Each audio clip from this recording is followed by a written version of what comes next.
Merry Christmas. Welcome back to the Backyard Basketball Podcast. Liquid smoke. Presented by the Ordinary Podcasting Network. I'm here with Kristian. How you doing? Merry Christmas. Merry Christmas. Happy holidays. Season's greetings. Season's greetings to everybody out there. It is the week of Christmas. And we thought, why not do a Christmas wish list to end off our pods before Christmas? Before we see all next year. Yeah. So I'm totally stealing this idea, but I thought it was a great idea. On you know what? The Ringer. All great ideas are stolen. All great ideas are stolen. So this was stolen off the Mismatch on the Ringer podcast network. Everybody who hasn't listened to the Mismatch or is interested in hearing other basketball pods, I highly recommend checking them out. Chris Vernon came up with this, and he said, let's do a Christmas wish list. So each of us get 5 wishes that are on our wish list that we wish for or are asking Santa, hoping for, to come into the remainder of this season in the new year. So the 5 wishes are, each of us have a wish for a team in the, or not a team, just for something in the Eastern Conference, a wish for the Western Conference, a wish for a rookie, a wish for a trade, and finally, for the 5th one, a wish for a record to be broken this season. Yeah. Does this change the one that you had in mind? I mean, it's possible it happens this season, but we'll see. Yeah, it doesn't change It doesn't change much. Yeah, we'll stick with it. Okay, well, I'm excited. Let's get wishing. Oh man, I'm so excited. Okay, I really wanted to start this one off for the Eastern Conference because I think, why not just go there? This is kind of one. Again, I'm kind of stealing this a little bit, but it resonated with me so hard, and I just want to take it a step further. I know at Christmas time, dude, it's all about giving and wishing everybody goodwill and all that wonderful stuff. But honestly, this Christmas, I have a little bit of spite in me when it comes to the NBA. I'm wishing for ill will this Christmas. And the ill will that I'm wishing for this Christmas is towards the Brooklyn Nets. Okay. My ill will for my Christmas wish is that everybody on the Brooklyn Nets comes back and is healthy and strong. Kyrie comes back. They get James Harden up to snuff. Everything's working on all cylinders, and they lose in the NBA playoffs. That is my Christmas wish for the Eastern Conference. That's it. I thought it was like a big old trade or something. Okay. No. They got, there's no excuse. There's literally no measurement to say that we couldn't win it this year because of X, Y, and Z. Kevin Durant, you got everything you asked for. This is your team, guys. And it's also a little disheartening for me to say that Steve Nash, who I love, isn't going to win a championship this season. But this season. And I'll tell you why with my wish. Okay, what's your wish? Because I think the Nets are going to finish second only to the Bulls in the Eastern Conference. I wish and hope. Now, they got riddled with COVID badly. So I mean, with all of these teams, we're going to see what happens, who has suffered and who is going to suffer. My wish is that the Bulls take the first seed in the Eastern Conference this season. What do you think the record's going to be? Just shy of, I think they're going to be just shy of 60 wins. I think they're going to have like maybe 56, 57. 57 wins. Yeah. Wow, dude. I love it. And what has you the utmost? Okay. I'll tell you. That's a wish. That's a wish. But I should also say, like, do you think logically that's actually going to be possible that they could be the first team? But logically with the COVID, anything's possible. Totally. Yeah, no, it's a bit of a pipe dream. It's a lofty wish, but I'm going to stick with it. I think that DeMar DeRozan is out for blood, though. He wants it so badly. And the team that they've got going, they've proven that they have some serious firepower when they're all healthy and playing. Zach LaVine is doing his thing now that he's not the focus on that team, which is nice to see. Like he can contribute in a way that isn't suppressing. Like it doesn't come down on him every night. And Lonzo's having a breakout year as well. I mean, I don't know if you call it breakout, but he's showing why he's great. Is a stellar player. So he makes full me faith think in this team. Lonzo makes me think like one of those like few players you could count on one hand that any team in the NBA would love to have that kind of player. You know what I mean? And maybe this is just me, but I feel like the way he moves and facilitates the ball. And the other thing I want to say about DeMar DeRozan, like I never gave up hope. It was really unfortunate with DeMar left. And I think, as us Canadians, as us Raptor fans, wherever you are, that know DeMar when he was on Toronto. Now, this is not the same DeMar. This DeMar is incredibly better. Like he is so much better at so many different things. He's way more assertive, way more decisive. His playmaking, coolest thing, man. Like, we were riding this high of getting Kawhi and winning our championship in 2019. And quietly, DeMar was putting a few seasons of real hard work in San Antonio. And wasn't getting a lot of attention or focus. But he had a great leadership around him to keep him going. Totally, man. And now we're getting to see kind of the fruits of the labor on Chicago. And I love to see, from my perception of it, in all the media right now, talking about Chicago and talking about DeMar specifically, being like, whoa, like, where does this guy come from? And it's like, this dude has always been a killer. And he's always really wanted, I think, to make at least a statement that I am worthy of being, a incredible player in this league. And he's completely owned that and then some. So, like it's cool. It makes me think I want to allude to later on in this pod about San Antonio. There's another player I've been looking at who, it just makes me think like that organization that I pray to God, like us as the Raptors, we get the longevity, because having a culture like that, you just see, certain kind of players that maybe a lot of people thought didn't have that high ceiling and really getting to flourish in those kind of environments, Oh yeah. Well, the Bulls are sitting in second seed right now, only a game and a half back from the Nets. They're a few games shy of everybody else because I think they were hit with COVID before everybody else started to I think you're right. Yeah, it happened.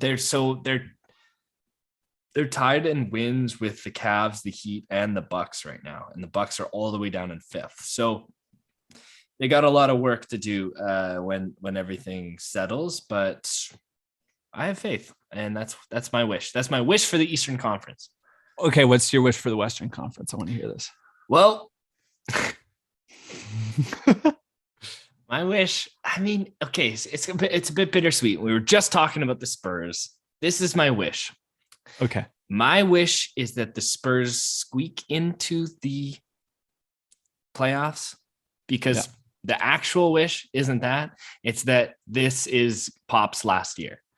My wish is that he rides off into the sunset as he deserves to do, that Becky Hammond takes over this team so that the culture maintains and that she gets the rightful seat of coach that she deserves.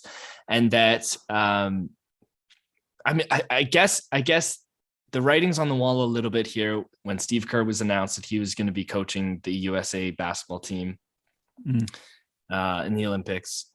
And I wish that it's hard. I don't wish him, to leave, but I do wish him well in his transition away from the NBA. And I think that this is the year to do it. I don't think things are going to change fast enough for that team to find the success that he's looking for. And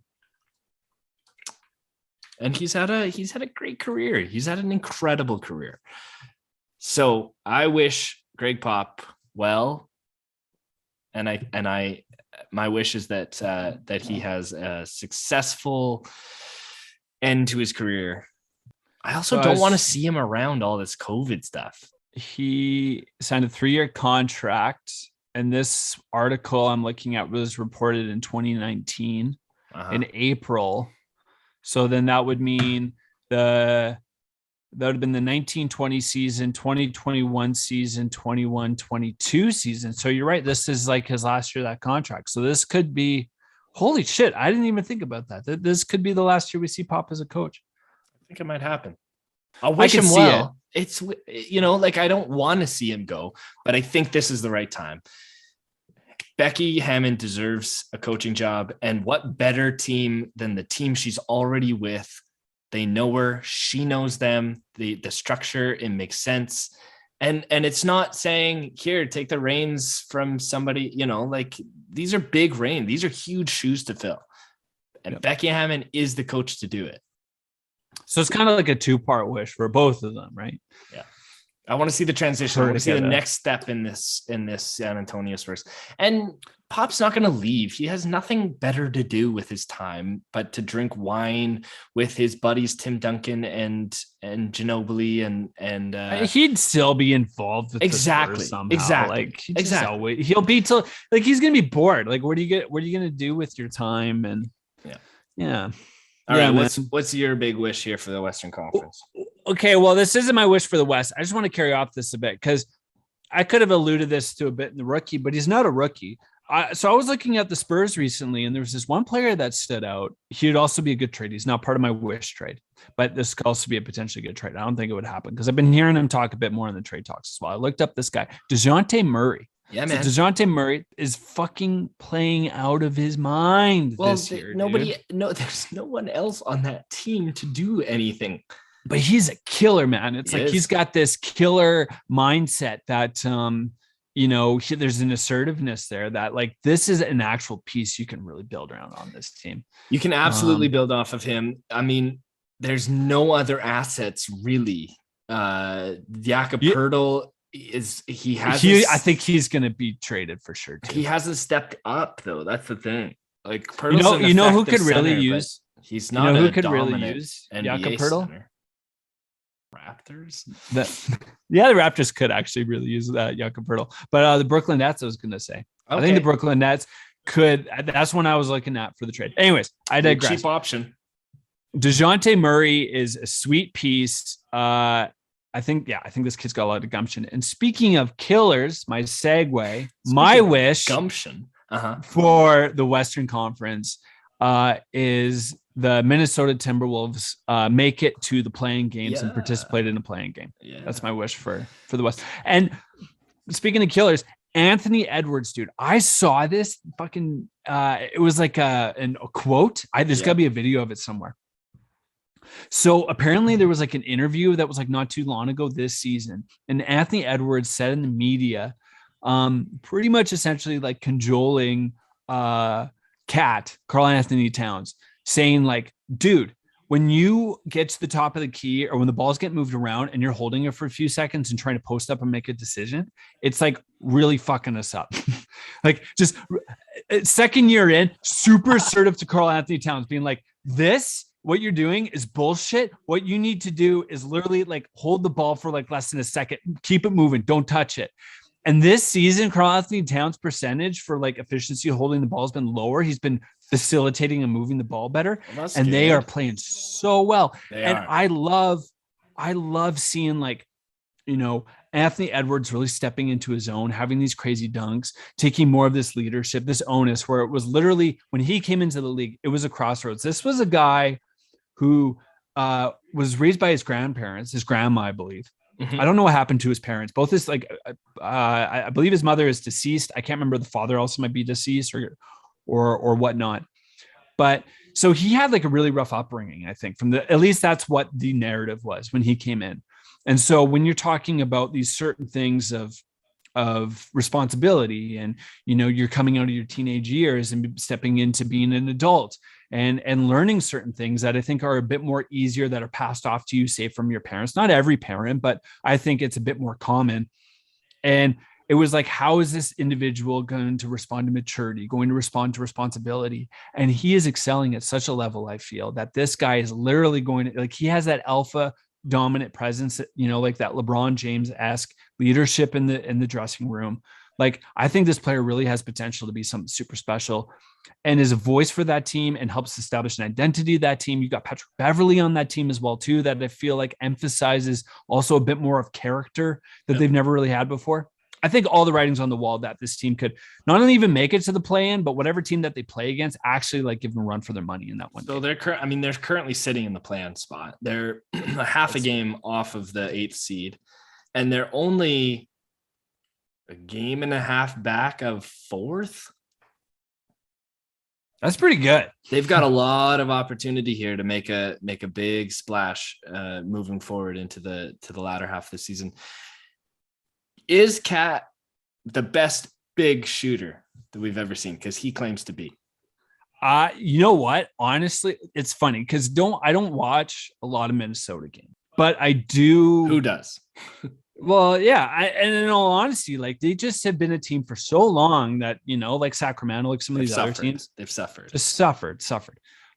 But I hear all the time, over and over again, whether it's on podcasts or just certain basketball things I like to dabble in, just this re-emphasis of multiple different sources about Cat's shooting acumen, his skill. Like apparently from, even Kevin O'Connor's perspective, he thinks that Cat is one of the best shooters, like Cat says, ever. And when I think you look at his numbers, and I don't have them pulled up right now, but I think like his 3-point percentage is like significantly high for his size. He shoots maybe even a bit or bigger volume than say Joel Embiid does. So there's some legitimacy. Yeah, but I don't think he's better than Embiid in terms of that, man. Well, he does not have the dominant, like, I'm going to take over this game. Like, did you know there was the Celtics Philadelphia game was happened recently. And I remember catching this video right at the end of the game of Joel Embiid looking like he was yelling something to Ime Udoka, the Boston Celtics head coach. Yeah. And like very expressive. So I was like, okay, I'm gonna look this up and see. Oh, I wanted to say this for the pod. So apparently he turned to Ime Udoka, the Boston Celtics coach, and he said, what would he say? He's like, I'm a motherfucking monster or something like that. Like literally turned to him. It was like, you can't stop me. Your team was ahead in the 4th quarter and I fucking took the game over and there's nothing you can do about it. Said that to the Boston head coach. I was like, holy shit. Like that guy he's one of the few players I would love to see in person, dude. Like, I think, he's like he's a specimen. Like he's just, what he can do. And I don't think Cat, is that, but here's a great opportunity. If they start to continue to succeed, maybe make a couple smart trades here or there and put themselves in a prime position to be a playoff contending team, then we really get to see it on the forefront. Cat, what is your full potential? What is your ceiling here? Yeah. And if they have success, like, there's another wrinkle in the Western Conference that is going to make it all that more challenging, which is hard for me to say. Cause when I think of Minnesota, I just think of them as just not winners, They're just not winners. Don't let them hear you say that. But yeah, they haven't proved it. They haven't shown it. The last time that they were a team that you were scared to face was when Kevin Garnett was playing for them. There you go. And what, 2004 is what we're looking at? Years ago. Right. So. Years ago. Anyways, they had an opportunity. I will never let that. I don't think any NBA fan, player will ever let them live down the fact that they passed on Steph Curry, that they had 2 opportunities and they passed on Steph Curry. Yeah, that's pretty. And they took 2 guards, man. They took 2 guards and they passed on Steph Curry. I just listened actually today while I was driving around. Really great podcast. You should check it out, man. And anybody else listening, Ryan Russillo on The Ringer had Bob Myers. Yep. And the executive of the GM of the Golden State Warriors. Yeah. And was had a very very casual conversation. It was really intriguing. Like I love Bob Myers because I feel like he's just a very open book. And They were talking, they didn't talk about the draft specifically, but one thing they did talk about with Steph was the extension that they gave him. I think it was in 2012. And he either just came back or was like in the midst of another ankle injury. And that was like obviously the concern early on to his career. I think that's why so many teams passed on him, was like these weak ankles that he had. And he was a pretty thin kid too, right? Like, yep, from the looks of it. He's jacked now. Dude, it's like a brick house. Yeah. But in 2012, they did like a 4-year extension or something for like 40 million or whatnot. Like a great deal for the Golden State Warriors. Got him super low. Like I think they, for 8 years, Bob Myers said that Steph was on the Golden State team. For 8 of those years that he played, he was not the highest paid player on that team. And then, so like, I mean, not only was that, an intelligent, risk assessment move, because the other risk was we're giving an extension on this guy who may be a bust because his ankles are just too bad. But that was a pretty common. What do you remember? What year that was when you signed that? 2012. Okay, and this was right around the time the Raptors signed Lowry to 4 for $44. That was a really common contract that was signed, I think, in that year. And now the common contract signed, what? 2 for $500 million. Like, it's stupid. Yeah, it's ridiculous. Very short contracts, high expense. Then there's higher risk as well too for these players if they get injured. Yeah, it's man. I watched again, last segue before we get back on topic. I watched this video recently, Iman Shumpert, and he was talking about how LeBron ruined the NBA. And I was like, what? Where is this guy? And I was like, is he being serious or not? Yeah, for sure. He's talking about bringing the trio to Miami. Yeah, well, exactly. And then like kind of that idea too, he said, like Iman put it, was like, LeBron really screwed it up with the decision in 2010, because it was like, you had there was a certain structure, not a structure, but like, the business of basketball and the GMs and the owners and all that stuff. You didn't necessarily had this conversation, and maybe technology influenced this as well. Obviously did. But you didn't have all this conversation where it's like all like, you and I right here, right now, that are talking about trades or players or whatever. And from Iman's perspective, he was saying that like after the decision was made and LeBron was like, screw putting the power in the owner's hands, we're going to put the power in our own hands. It also kind of opened up this can of worms of the media and everybody being able to kind of go into the NBA and kind of talk about it and pick it apart and exploit it and do all these kind of things that, I think there's some, vexations today about the NBA and, the 24-hour news cycle and these trades and some of these players getting moved around and not feeling like there's any sense of loyalty. Like, sure, maybe you didn't necessarily have the liberty or freedom, but if you're not a LeBron James type player, and say you're an Iman Shumpert, and even Iman Shumpert said that he thought the NBA had a certain loyalty to him that obviously wasn't there. Maybe some of these other guys have felt that same frustration where, your opportunities, even after an injury, become so few and far in between. And could this be some form of a cascading effect that this has become so prevalent today because of the LeBron James movement? What do you think? What do you think? Do you think he ruined the NBA? I don't think I think he played a role. I don't think he in ruining the NBA. Well, maybe you wouldn't call it ruining the NBA, but maybe changing it and not change the way that we used to traditionally say, oh, he changed it because now all the rules, and how they happen are different. But I'm also now thinking it a bit more differently, seeing that, it wasn't all just maybe a positive, side that I initially perceived it to be from LeBron's decision. Sure, me as a fan was frustrated. They went to Miami and this trio and all this kind of stuff. But I was never frustrated. I'm happy to see the empowerment into the player. But now that I'm hearing a player like Iman Shumpert, who's not necessarily getting the same liberty or opportunity of treatment, and now is having, even further pushed down because everybody is kind of having this voice that doesn't allow you to have any strong tie or relationship with a team or a business, that these players maybe used to feel pre-LeBron decision. So it's like, this has got two sides. It's got a good side and a bad side. And I wasn't maybe recognizing so much the negative weight that it's kind of brought. Yeah, I totally disagree with Iman Shumpert in terms of ruining the NBA. And like you said, that's a strong statement. I think the decision was a terrible, terrible choice. I think it was a terrible decision not to go to Miami, to host a TV show for him to decide what he was going to do. That was a terrible thing to do. LeBron James changed the face of the NBA the minute he came into the league, not when he left the Cleveland Cavaliers.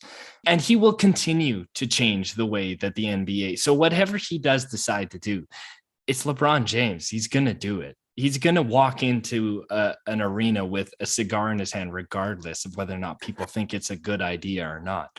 The fact that and drop 34 points. There you go. And drop 34 points. I don't think, though, that the reason Iman Shumpert is in the league or not now is because of any of that.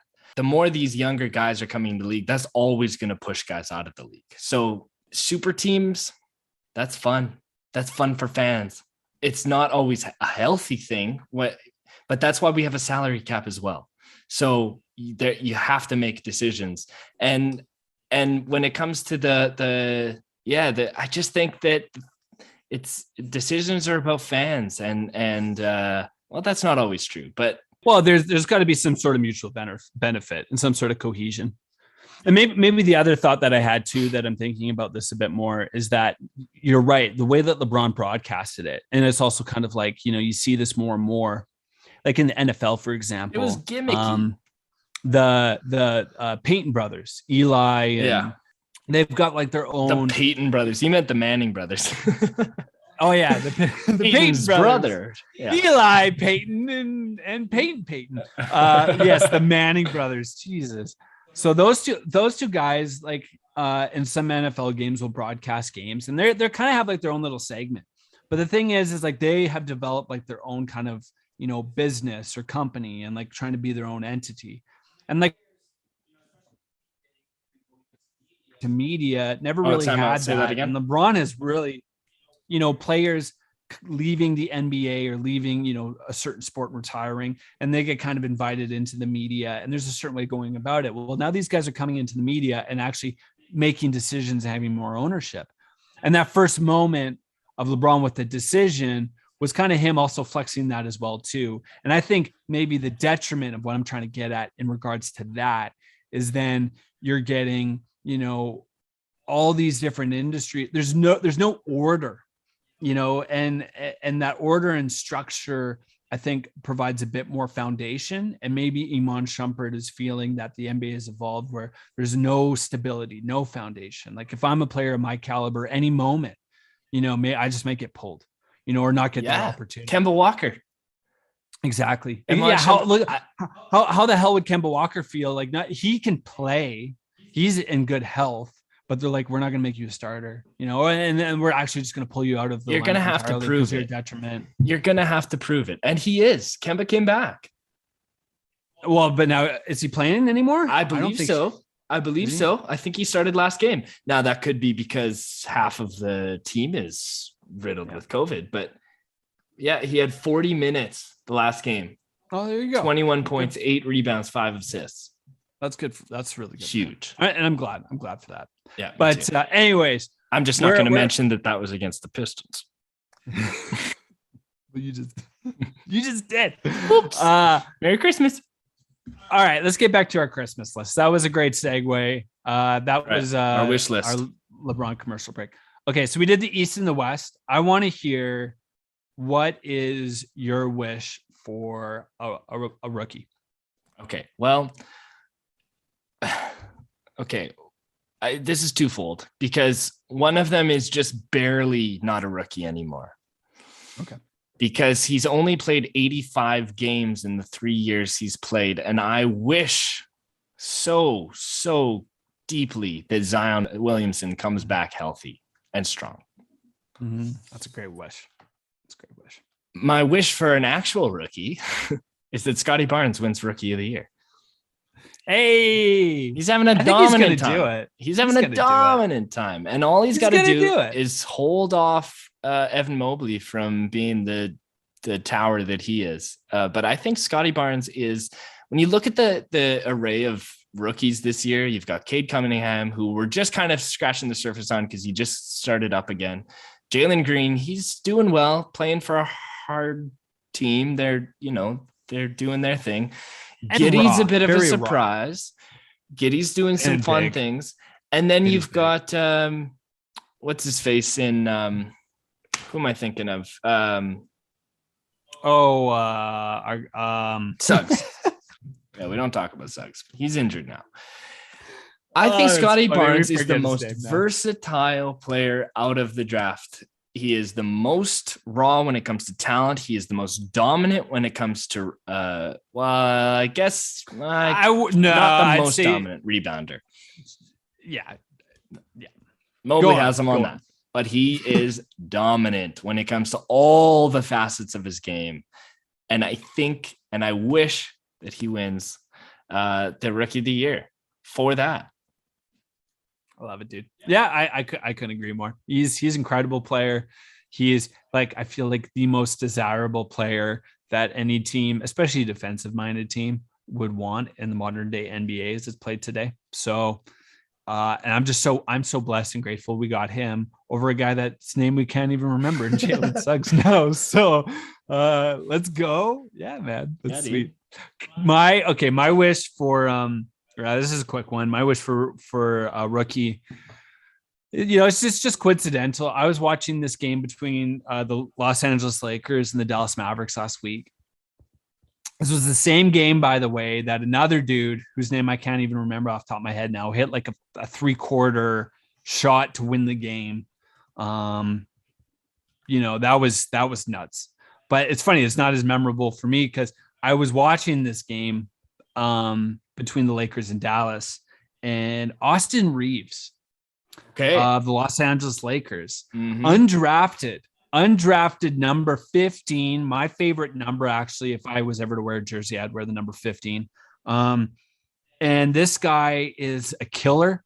He not only prior to overtime hit a really clutch 3-pointer that got them kind of in that range where the game did go to overtime against Dallas, but then with 15 seconds left or 12 seconds left on the clock, and all this crazy ball movement, LeBron has the ball and then Russell Westbrook has the ball, and then he goes in and shoots it across to Austin Reeves, and there he is, kind of at the 45 angle, and just hits this doesn't even touch the rim 3-pointer, so clean, gets even touched, so he falls backwards. It should have been a 4-point play and wins the game. And I just to see LeBron come up and hug him, and it was his moment, and just the elation on his face. It was awesome. I hope there's more opportunities for Austin Reeves. And this is a bit of a segue because I think there is going to be opportunity for Austin Reeves. And I wanted to get kind of, your point on this too, because we were just talking about this earlier with, we're getting the sentiment with COVID happening right now, and certain teams and players going down, such as Chicago, and Adam Silver said this, that there's going to be no intention to pause the league. He just said this yesterday or the day before, that the NBA is going to put their head down and try to bull through this season. And knowing that, okay, so you're going to have a lot more COVID protocol. You're going to have a lot more. You're gonna have a lot more. What was the last thing you heard? Cool. You were talking about Adam Silver. Just that sentence. You're gonna have a lot more. Yeah. So Adam Silver said that we're not gonna pause the season. We're just gonna bull on through essentially, and try and make it through the season. So you're gonna have more teams, more players going down with COVID. But the interesting thing with that is we're seeing this happening in the league. Isaiah Thomas is getting a 10 or 15-day contract. These other players that weren't in the league anymore, we were just expressing with Iman Shumpert, are getting opportunities because guys are down.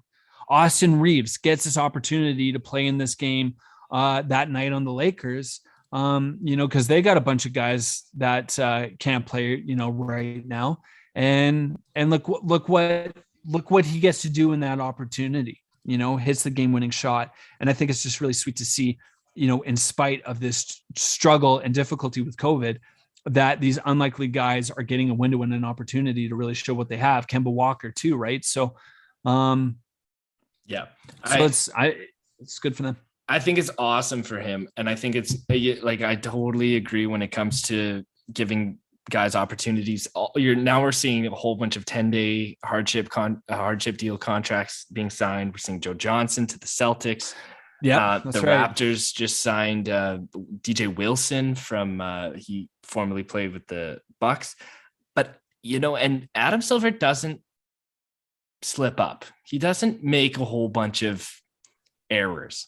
However, I think he's making an error in saying this.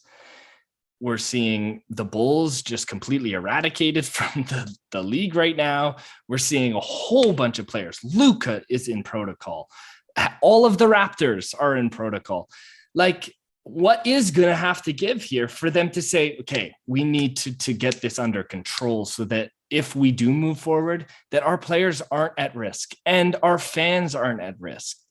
Well, but see, that's just, I mean, it's a great point. Great point you bring it up. But I think that's exemplary of society as a whole today. And that the unfortunate reality is that there's just inherent risk. And everybody can kind of have some measure about how willing they want to participate in that risk. But it isn't going to go away. Like you said, like COVID isn't going to go away. It's here to stay. It's going to be here with us for the rest of our lives. We have to learn to live with this thing. And I do agree with the sentiment that, okay, you could pause the league for say 2 weeks or 2 months. Totally. It's not going to change when you come back, that there's still going to be variants, there's still going to be transmissibility, all of these things, right? That's right. And I agree, maybe from my understanding is it seems like there's this discourse or maybe a piece that is missing in this discourse where you have, the league in itself as a business communicating with each city, and each city or each state has, which is the unfortunate reality of the United States, is each state gets, especially in this realm of COVID, more, even a little bit more autonomy and regulation than we see here in Canada with our provinces, right? So that creates a bit of this gray area between, say, a player like Kyrie and where he can play and where he can't play. In regards to him coming back and playing, well, the buck, even before it hits Adam Silver, I think really goes to what's his name, Joe Tsai or whatnot, the owner of the Brooklyn Nets, and deciding to, after 2 months, just reverse one's decision, which I have my own, thoughts in regards to why they're bringing him back to come and play. I think it's a bit more nefarious in terms of like, well, his evaluation to trade or whatnot's really good. If not really good if he's sitting, if we get him for a few away games, maybe get his trade evaluation up. Maybe we can move his ass and get him out of the way entirely. I've heard like kind of potential Porzingis for Kyrie Irving trades would be kind of interesting, but I agree with you, man. I think, it's a lot of gray area, and this is, I think, also important what you're eliciting to, because from what I'm hearing from you a little bit, some frustration and kind of the clarity, or, anybody, I might sort of like trust your faith in what we're stepping into. And it just feels like that there's consistently all this uncertainty or like mixed signals.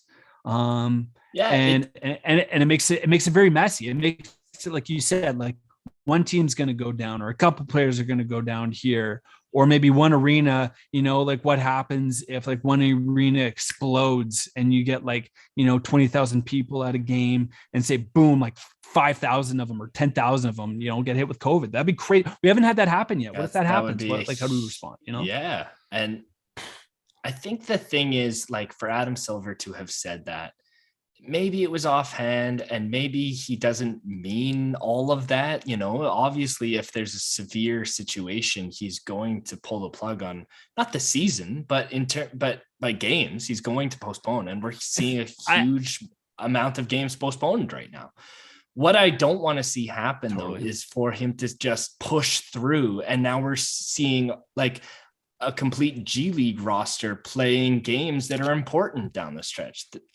That's not a good thing for the league. What does that mean for back? And what's kind of interesting too, man, like I've been having this thought recently as well, like this that we're expressing right now too, and thinking of the sentiment of the bubble, it kind of emphasizes for me, that year, like that the Lakers won, the Heat were in the finals, it kind of emphasizes even a bit more of an asterisk. Like it was such, a different circumstance, then even this. I mean, this has some different circumstances. You could feel like these couple of years, exactly like you said, what if come playoff time, you get a couple of G League players? Wouldn't that be a big asterisk for say, like a team? It's not, yeah. And it's not that a couple G League won. players. I don't mind Joe Johnson playing for the Celtics. What I don't want to see is the whole Raptors 905 team play Raptors games that are meaningful down the stretch.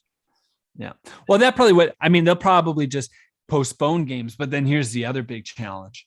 So you've got arenas that, maybe a year ago, this wasn't a big deal because things weren't really happening, but now you have arenas that have concerts booked. They have events booked. They have NHL games booked besides basketball games. So when you're talking about having to reschedule a game, it is so much fucking more harder to balance all of these different calendars. So how these guys are going to have to and again, I agree with you. I can't remember everything that Adam Silver said. I know what I do remember off the top of my head, one quote was we're not at this time, our intention is not to pause at this time. Yeah. So I think he does keep at least some perspective open. If we have, I just said, like a severe instance, like an arena, then obviously you would have to adjust. But I definitely feel this experience of COVID has put, at least some opportunity in your own personal hands about how you're going to engage and respond with this. You have a choice in things that you can and can't do. Even like people had with wanting to get a vaccine or another vaccine. I don't even want to talk about that. But, there's some semblance of a person that can make their choices in this mess of kind of contagion and politics and rules that we're kind of existing in, and what is right or wrong. At least, you can have a compass to navigate yourself some choices in this, and that there's some resolve in, for example, like the league of the NBA to make some choices and some resolve to overcome. Obviously there's going to be a limit and a threshold, but I think it's important that we do emphasize that we ourselves as a people have to remind, that ability to resolve and overcome these challenges. Oh, for sure. What's the biggest game beyond the playoffs in the NBA? Probably Christmas Day games, honestly. Christmas Day. And it's the only league that has Christmas Day games. And you know what's crazy? I think this Christmas, now that I was looking at it, I think maybe LeBron will play, but I think Giannis is only one of the few players left standing. Boston will play, but I'm not feeling great about Boston. But Trae Young, I think's out. Trae Young's out. Luka's out. Pretty bunch of the Knicks are out. Luka's out. A lot of these Christmas Day games, we're not even going to see these star players. It's crazy.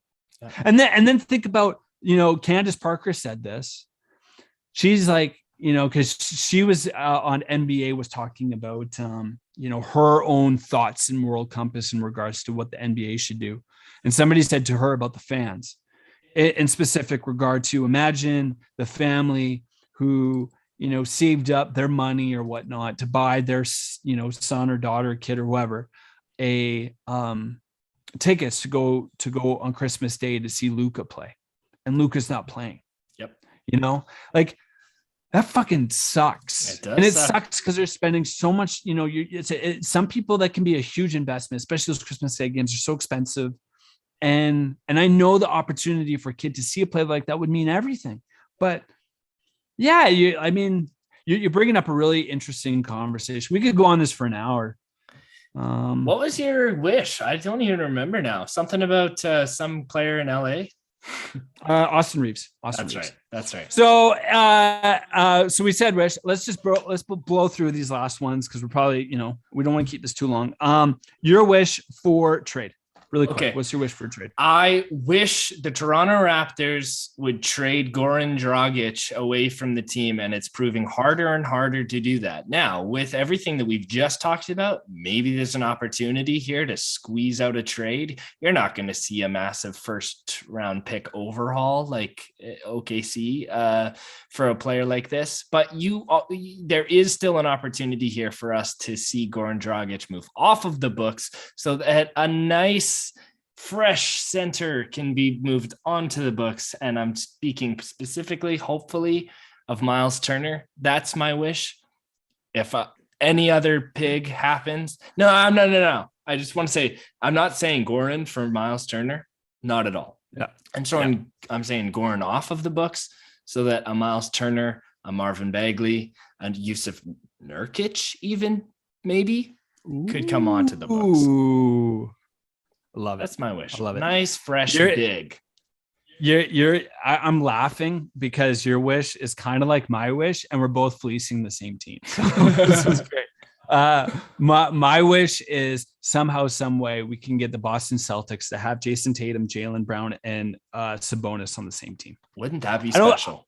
I don't care who else is on the team. That would be special. Those three players on the team, and you just figure it out. Oh yeah. Well, start with Marcus Smart. Well, I was thinking that. How about like Marcus Smart and Robert Williams and some picks or something like that for Sabonis? I don't see why not. Right. And in my eyes, I see Sabonis is like, because I always wanted this. I felt like we never got the chance to see it when Gordon Hayward came onto the Celtics. My eyes is like, okay, here's the player. You've got Kyrie. You've got a young Jason Tatum. You've got Al Horford. They were just ready to go. You have Gordon Hayward, who's going to play off ball. He's going to cut. He's going to screen. He's going to do all these crazy things that are going to give you just this crazy amount of flexibility and mobility. And I think that Sabonis could be like the 2.0 of what Gordon Hayward was hopefully going to be on the Boston Celtics, and actually be that guy where if you got the ball in Tatum's hand or Jaylen Brown's hand, and he's just facilitating the ball and he's cutting and he's screening and he's setting picks, I'm just like, how do you stop this team, man? So there we go. That's awesome. I love it. Okay. So our Raptors and our Celtics, we're fucking raring to go for the new year. What record would you like to see broken this season? Well, I don't know if it's going to happen this season, but I am going to say I really desperately want to see Chris Paul end up eventually on the all-time assist leading. It won't happen this year. He's at 10,576. The next is Jason Kidd at 12,000. And then you've got John Stockton all the way up at 15,800. So that's not going to happen this season. Do you think he could beat Stockton's record? That record seems so unassailable. I do, man. I do. I think Chris Paul can do it. He's going to just continue to dish dimes, man. If anybody can do it, it's Chris Paul. He's sitting at third, and that's my wish. That's a great wish. I really like that one. My wish is kind of a bit of a weird one.